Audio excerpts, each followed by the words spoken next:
This is the day that I realized $1,000,000 didn't matter. I didn't expect fireworks, but I did expect something, some kind of feeling. Relief, gratitude, excitement, anything. Maybe even pride. But instead, nothing. The day I crossed $1,000,000 in earnings, I was sitting in the same chair that I'd always used. The laptop was open. Things were pinging, the usual tasks, the usual noise. And that number, the one that I had fantasized about for years, it finally appeared in black and white. 1,014,700 bucks, whatever it was. But all I could think was, so?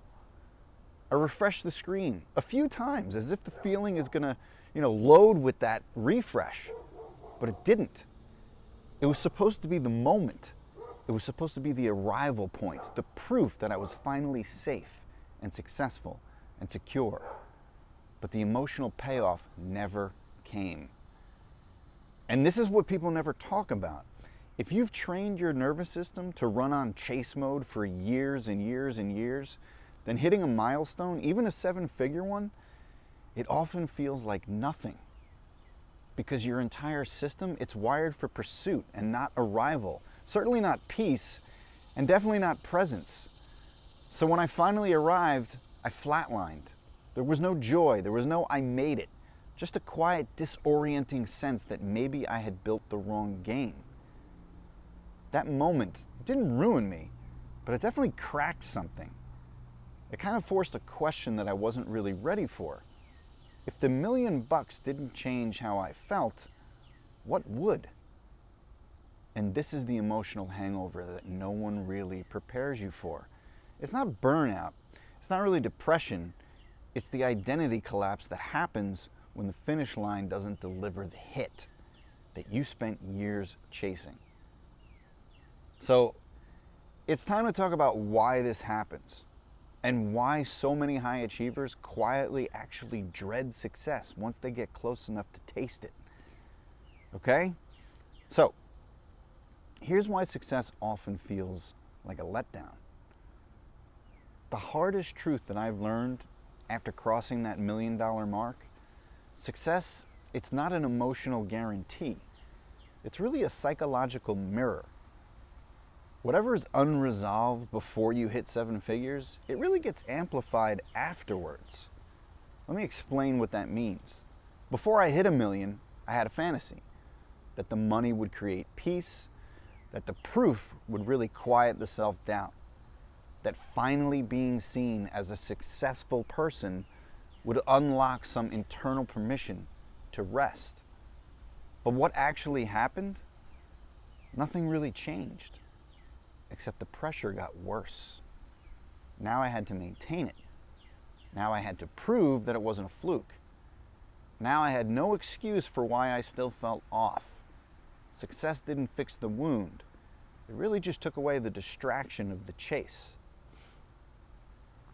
So if you've been running on performance fuel basically your entire life, crossing $1,000,000 removes your core engine, need. You no longer need the next client. You don't really need to prove yourself. You've technically won. And that's where the emotional freefall kind of begins. Because if you've been defining your identity through motion and hustle and momentum, then stillness kind of feels like death, and success feels like betrayal. You really thought that that mountain peak would give you clarity, but instead, it gave you altitude sickness. This isn't really a failure of mindset, it's a failure of design.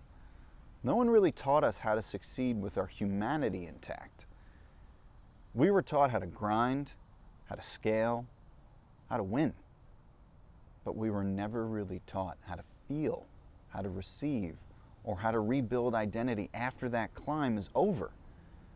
And that's why $1,000,000 doesn't really land the way you think it will. Okay?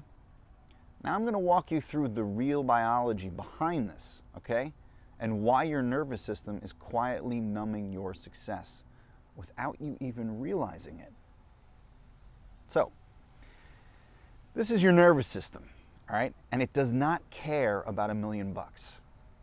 This is the most disorienting part of crossing $1 million. Your body does not care. It only cares about patterns. If your baseline has been stress, sprinting, and survival, then peace is going to feel like a threat. So let's break this down, all right? The human nervous system, it's built for familiarity, not achievement. So if you spend 5, 10, 20 years building in a state of high alert and pressure and deadlines and uncertainty, then that really becomes your baseline. You train your system to associate tension with productivity, urgency with purpose, pressure with aliveness. So when the deal flow slows, when that inbox lightens, when the revenue is stable, your nervous system, it actually doesn't say, finally, peace. It says something's wrong. Where is the threat? And you look for it. This is why so many high-achieving founders, they feel more alive during the chaos than after it. Because chaos feels familiar. Stillness feels like loss, even if you are winning. So, for me, post $1 million, this is what it looked like. I would sit down in the morning, open my laptop, and I would kind of feel a strange low-grade anxiety, even when nothing was technically wrong. No fires, no cash flow issues, no clients complaining, but my system still fired up the survival loop. Do more, move faster. Something is going to break. Not because it was true, but because my nervous system was still playing an old tape. I'm old. That tape doesn't automatically shut off, okay, when that money hits. It has to be retrained. And most founders, they don't really realize this. So they assume they're broken. They are not. They are just biologically conditioned for a world that they no longer live in. So until you rewire the loop, success is always going to feel a little bit off. All right? So let's share the emotional symptoms that I actually ignored and how the performance patterns I thought were strengths actually kept me numb. Okay, so numb, flat, disconnected. This is the hidden cost of chasing. So let me tell you what a lot of people don't really warn you about when you actually cross $1 million. It's not burnout. It's not depression. It's emotional detachment. It's the byproduct of training yourself to live in constant chase mode. So here's what it actually looked like for me. I stopped celebrating wins. I would check Stripe and I would feel nothing. I stopped really connecting with people, even close friends.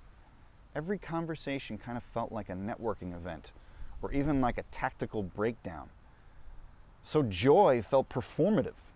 Smiles were timed. Gratitude was intellectual. The highs, they weren't really highs. They were just temporary lifts before the next internal demand kicked in. This is not because I was ungrateful, by no means. It's because I had wired myself to equate safety with motion. So once I slowed down, once the need to prove myself disappeared, I actually lost the hit. I didn't know how to just be. This flatness, it doesn't happen overnight. It really builds. Every time you ignore your fatigue to take one more call, every time you push joy to after the launch, every time you measure your worth in dashboards or followers or deposits, it's death by 1,000 micro disconnections. And the worst part, you start to feel like you've built a prison out of your own ambition. Everything looks good from the outside, the revenue, the freedom, the autonomy. But inside, you're increasingly unreachable, even to yourself. It's not a collapse, it's a quiet fade. And most people, they're not going to notice because you still deliver, you still post, you still perform. But deep down, the thread is fraying. And eventually, you're going to ask the same question that I did. Is this what I built all this for? You got to ask that to yourself, man. So now I'm going to walk you through my inflection point when I finally stopped performing and I started rebuilding something that actually felt like mine. So, this is the moment that I knew something had to change. It wasn't really dramatic, okay? There was no breakdown, there was no life event, there was no dark night of the soul. It was just a random day. I was sitting in my office, probably mid-afternoon, scrolling through messages, calendar invites, maybe some dashboards. I had just come off a pretty strong month. High revenue, really good client retention, everything was running smoothly. And I remember looking at the screen and kind of whispering to myself, I don't want to do this anymore. I didn't really mean my business. I just meant this way of being. Just the constant stimulation, the background buzz of not enoughness, the autopilot way I moved from task to task without ever really feeling present in any of this. It wasn't that I was failing. It was that I had succeeded and still felt trapped. That moment, it wasn't a full stop, but it was a turn because I finally told the truth. I didn't really need more tactics. I didn't need to scale harder. I didn't even need a new coach or another mastermind. I just needed to come home to myself. So, here's what I actually started doing differently. I turned off the notifications, all of them. I stopped filling every moment with input. I gave myself permission to not necessarily optimize everything. I let silence be enough. And slowly, I started to feel edges again. Edges of joy, of curiosity, edges of pain that I'd been too busy to notice. And here's what I realized. Aliveness doesn't return because you slow down. It returns when you stop running from the parts of you that feel too quiet to monetize. So this wasn't really a rebrand, it was a reorientation. And in the next area, I'm going to show you the exact framework that I used to stay now, present, without numbing out. Okay? This is the framework that I use right now to build without burning out. Doesn't have to stop. I didn't quit. I didn't move. I didn't disappear for 6 months to go find myself. I just rewired how I built. And it started with one rule. No more building from panic. No more marketing from lack. No more offers created in fear. No more pressure to prove that I was still in the game. Instead, I built a quiet, repeatable framework that I now live by. One that keeps me rooted, even as the business grows. So here it is. 1, presence before performance. Every single day starts offline. No inputs, no strategy, no scroll. Just presence, breath, stillness, intention. Because if I start from noise, I'm going to build more noise. 2, enough goals. I set revenue targets, but I also define enough. Not the maximum, not the stretch, the minimum where I can actually breathe, feel free, and build without flinching. That number became my safety anchor. And everything beyond it is optional. Number 3, quiet visibility. I still post, I still create, of course I still market, but I stopped trying to win the algorithm. I optimized for trust, not trends. Now, every single piece of content is a signal, not a screen, including this one. 4, my nervous system first. If I am dysregulated, I stop, period. That used to feel weak. Now it's my power move, right? Calm energy builds more scalable brands than panic is ever going to. Number 5, reconnection as strategy. Family, music, walking, play. Not rewards for success, but requirements for it. Disconnection is what killed my aliveness the first time around. This framework, it's not fancy, it's not going to 10x everything, but it's real and it works. Because I didn't want to make another million if I had to feel empty doing it. So let's wrap this up, guys. I'm going to share exactly what I learned after running this way and what I would tell any founder who just hit their number and still feels lost. Okay, here's what I would tell the $1 million younger version of me. If I could sit across from that version of me who hadn't yet hit the million, the version who was sprinting, grinding, obsessing, this is what I would say. It's going to work, but it won't feel the way that you think. You're not chasing the number. You are chasing what you think the number will give you.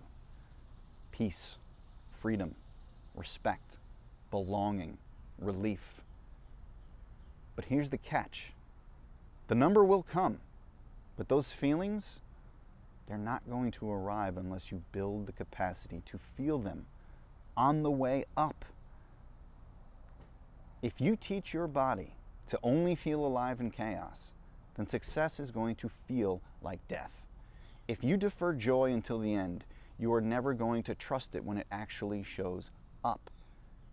And if you believe that winning is going to heal all of your old wounds, it won't. It'll just remove your distractions long enough to reveal them. So here's what I would offer that younger version of myself. Slow isn't weak. Rest is not lazy. Calm is not complacency. The faster you race, the longer it takes to arrive. You do not need to stop building. You just need to stop building from fear. Trust doesn't mean that you won't work hard. What it means is that you stop fighting shadows. The $1 million mark, it is not the finish line. It's a mirror. And if you're willing to look at that mirror and what's reflected, the fear, the hunger, the patterns, that's where your real freedom is going to start. Because what you want isn't $1 million. You want to feel whole. And that does not require the next win. What it requires is the next breath. Look, guys, I really appreciate you watching this video. And if it resonated, if you've hit a milestone and you still feel numb, you're not alone. This is the quiet founder path. All right, make sure you subscribe to my newsletter. It's at natberman.com. And if you'd like, join the founder community that we have. It's called joinbrandbuilt.com. Don't worry, the links are in the description. Okay? And if you haven't subscribed to this channel yet, I don't know what's wrong with you. All right, I'll see you in the next video.